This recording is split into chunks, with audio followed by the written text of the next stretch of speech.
maalinta ugu qurux badan ee noloshayda waa maalintii aan adiga aan kula kulmay waqtigeygii ugu wanaagsanaa ee noloshayda waa daqiiqadii aan adiga kula soo qaatay jacaylkaan adiga ku qabo waa mid sii xoogaysanaya maalinba maalinta ka dambaysa mar waliba oo aad fariin ii soo dirto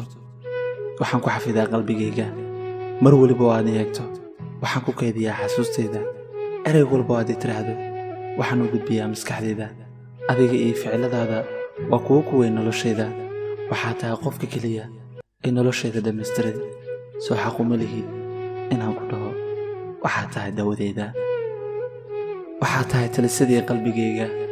qalbigaygana waa uu ku raaxaystaa raacida amaradaada waxa ugu horeeya aan ka fikiro markaan hurdada ka soo kaco waa adiga waad ku mahadsan tahay inaad aniga dooratay adiga waayo adiga waan ku jeclahay dunidayda ayaa tahay farxadayda ayaa tahay waxa ugu quruxda badan ee la helo nolosha ayaa jacayl hadduusan jirin jacayl noloshu macno ma laha mararka qaar noloshaada waxaa ku soo biiri doono qofkaa jeclaa doono waxa weliba farxadaaduna ay tahay farxadiisu ilmadaaduna ay dhibayso hadduu qofkaasi noloshaada ku jiro ilaasho noloshu waa qaali runtu waa furaha qayr kasta bayntuna waa furaha xumaanta iyo sharta marka ha qiyaamin qof adiga ku jecel hana u sheegin bayn waayo adiga ayuu dunida kuugu jecel yahay farxadiisu waa farxadaada dunidiisa ayaa tahay aad buu kuu jecel yahay anigu adiga waan ku jeclahay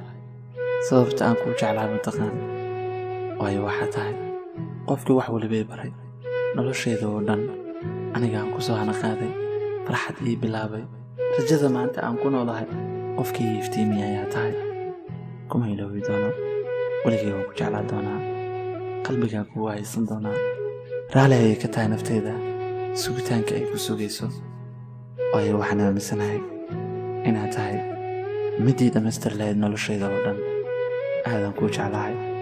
I love you so much bye bye